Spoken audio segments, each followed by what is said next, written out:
You're not man enough to handle my sexual past. She said, bragging about sleeping with 47 men. So I walked out, and she's been calling me insecure ever since while begging to come back. Hey viewers, before we move on to the video, please make sure to subscribe to the channel and hit the like button if you want to see more stories like this. Thanks. The smell of coffee and sizzling bacon was the scent of our peace. Sunday mornings were ours.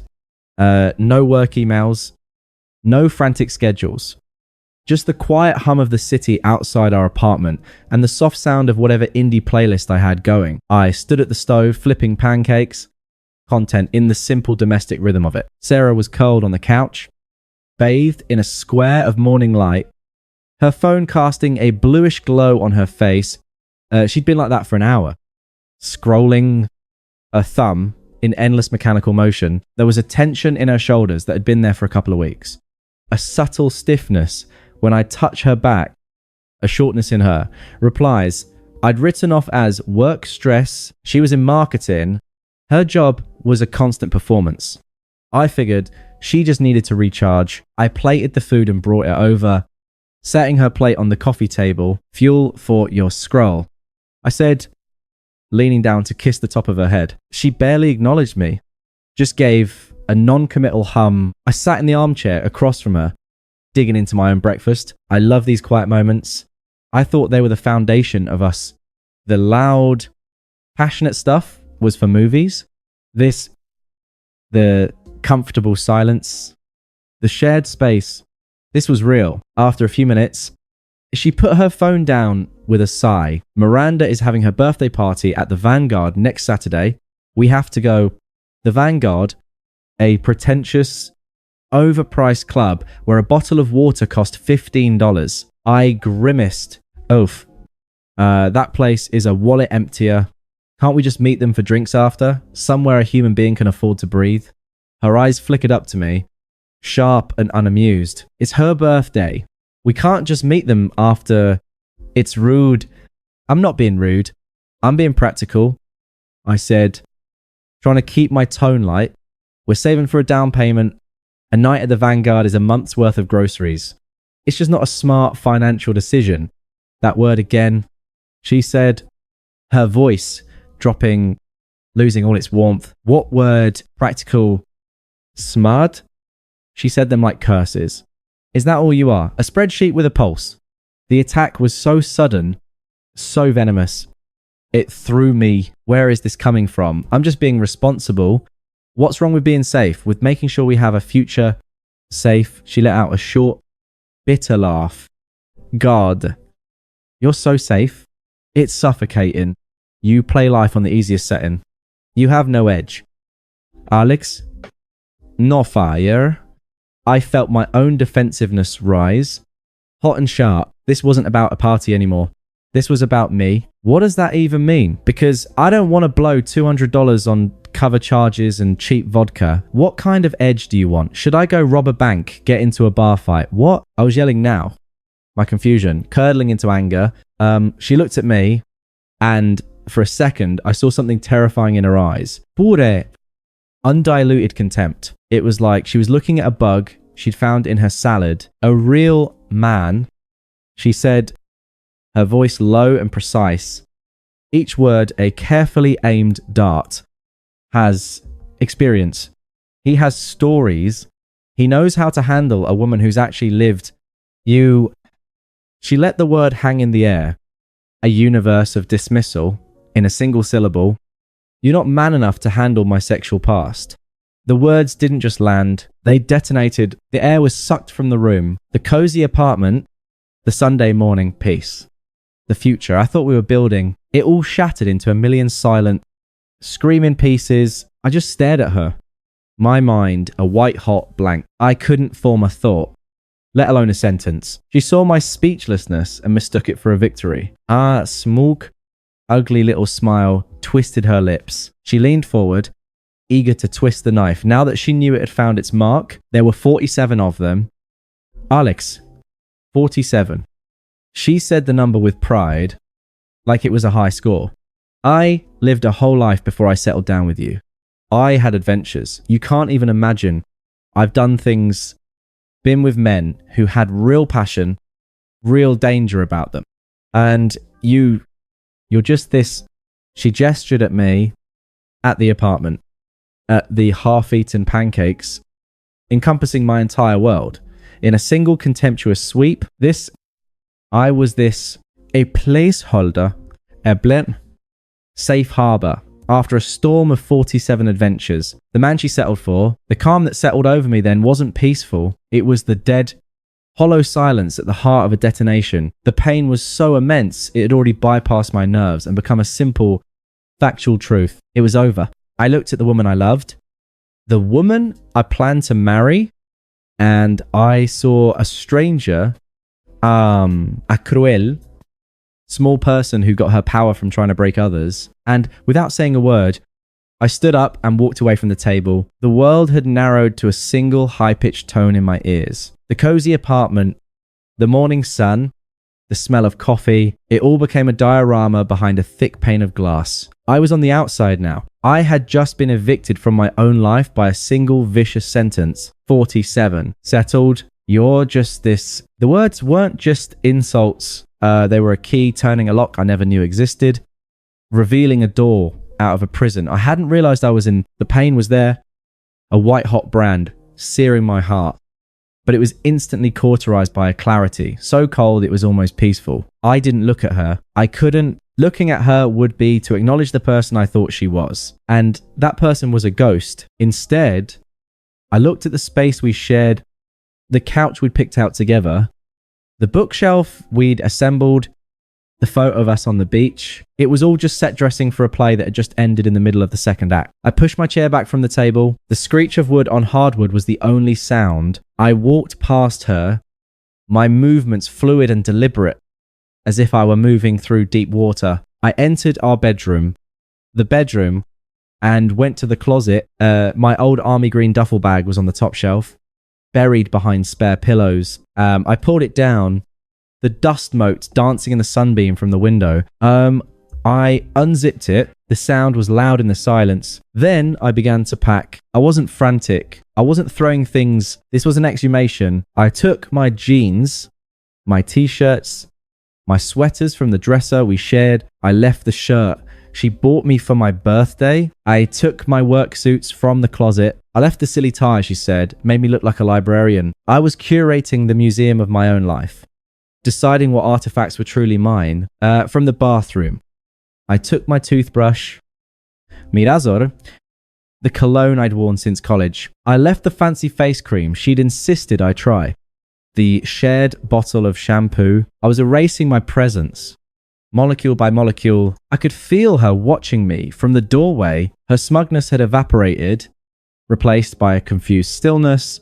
Alex, her voice was small. What are you doing? I didn't answer. I folded a pair of chinos and placed them neatly in the bag. My silence was a wall. She took a step into the room. Oh my God. Are you seriously that insecure? It's just a number. I'm with you. Aren't I?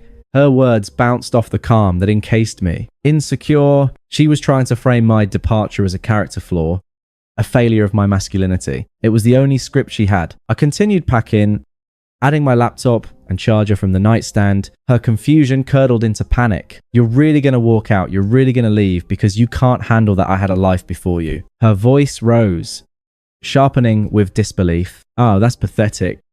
Alex, you're being a pathetic little boy.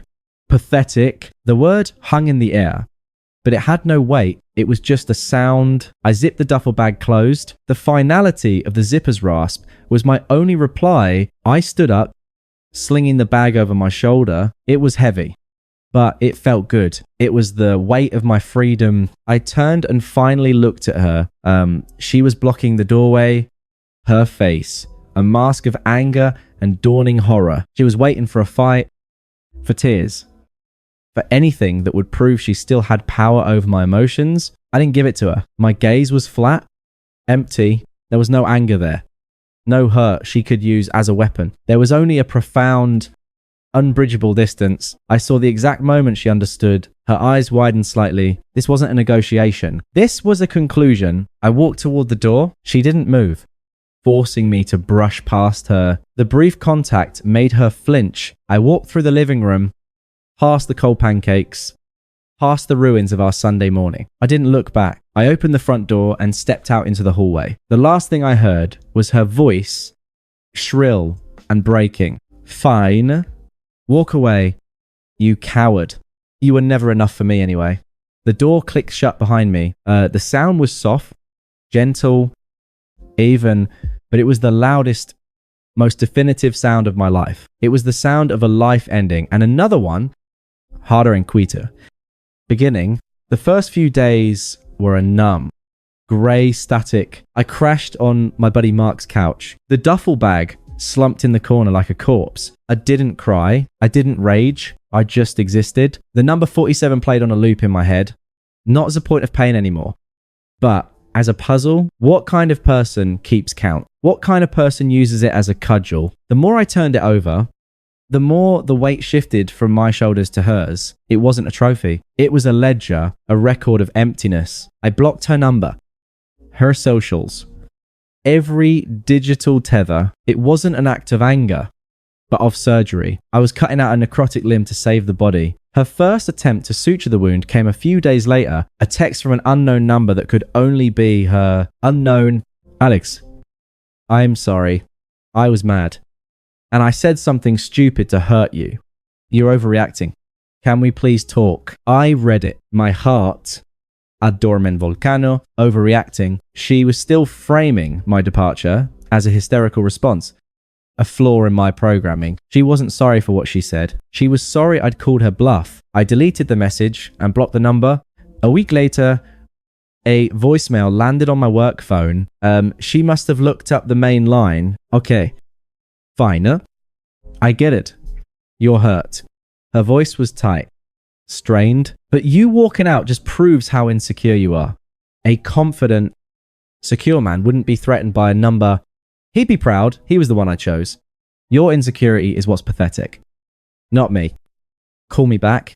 Insecure. Her favorite weapon, but the blade was dull now. I saw the desperation behind the insult. She was following a script. He's insecure. He's weak. But I was no longer reading my lines. I saved the voicemail.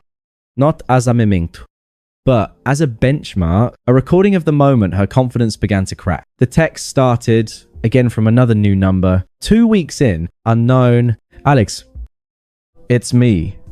I'm going crazy. I miss you. It was just a number. Those guys meant nothing. You're the only one that mattered. You're the one I came home to. You're the one I love. Please. I love you. The shift was jarring. The insults had failed.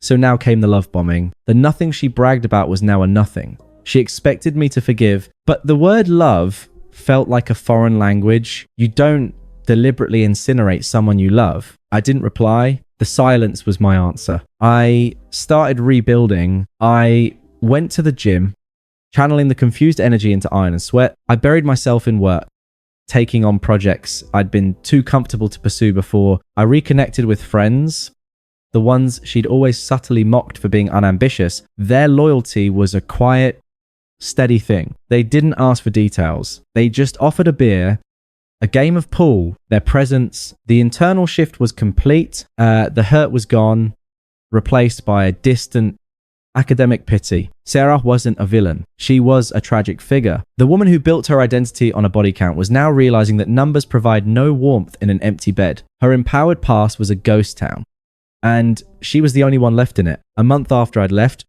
she ambushed me. I was at a coffee shop near my new office, reading a report when a shadow fell over my table. I looked up. It was Sarah. She looked diminished. Her hair was lank. Her clothes looked thrown on. The sharp, contemptuous beauty she'd wielded like a weapon was gone, replaced by a frayed exhaustion. She'd lost weight, and it didn't suit her. Alex, she said, her voice a fragile thing. Please, just 5 minutes. I closed my report. I have nothing to say to you. I can't eat. I can't sleep. She whispered, her eyes welling up. She slid into the chair opposite me without invitation. I was an idiot. I was trying to seem cool or something. I was the one who was insecure. You were the best thing that ever happened to me. and I ruined it. I see that now. I ruined everything. She was crying in earnest, now silent tears tracking through her makeup. The performance was meant to elicit comfort, to pull me back into the role of her caretaker. I looked at her, my expression unchanging, noted. The flatness of my tone seemed to shock her more than anger would have. The tears stopped, and her face hardened. Her flickering through the mask of remorse. So that's it. She hissed, her voice low and venomous. You're just going to throw away 2 years because of one stupid fight. You're really going to be that cold. You really are as cold as you are insecure. There it was, the true colours flashing like a warning signal. When the weeping damsel routine failed, the serpent returned. I stood up, gathering my things. I looked down at her, this woman who had once been my entire world, and I felt nothing but a vast, echoing emptiness. And then, for the first time, I smiled. It was a small, faint, pitying curl of the lips. Goodbye, Sarah. I turned and walked away, leaving her sitting there, surrounded by the ruins of her own making. I didn't look back. I didn't need to. I could feel her world unraveling.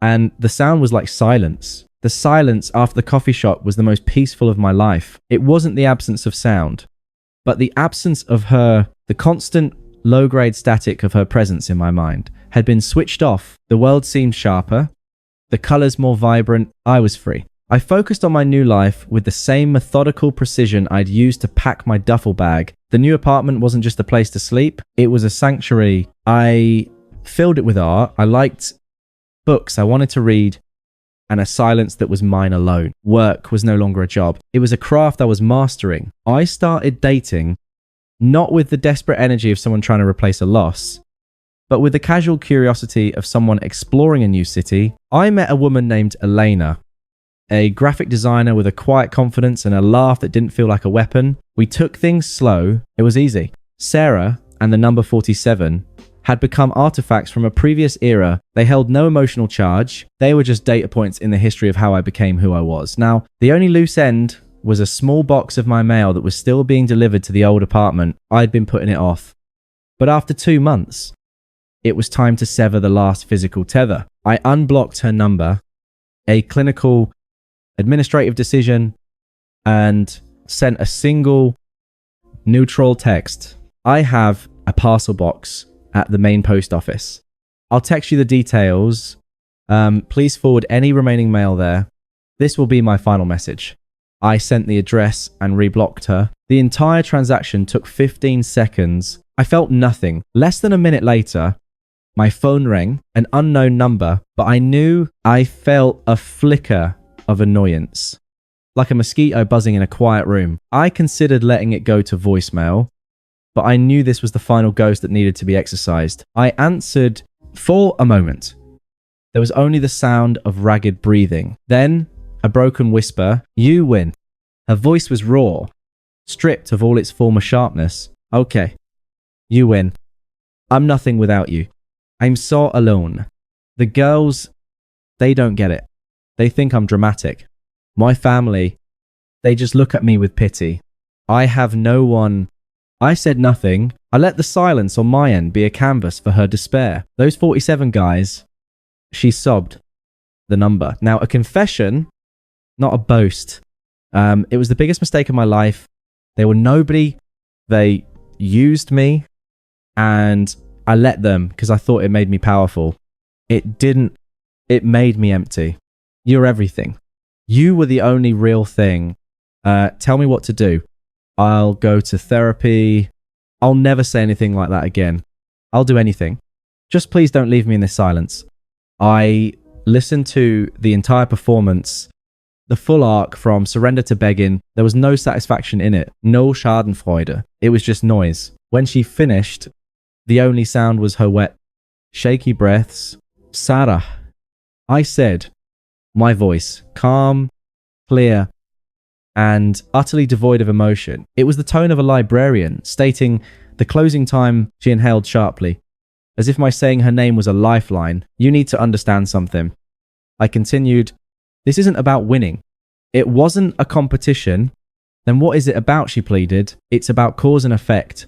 The problem was never the number, the weapon. You used your past like a knife. I explained. My voice still flat. Factual. You didn't share it with me. You stabbed me with it.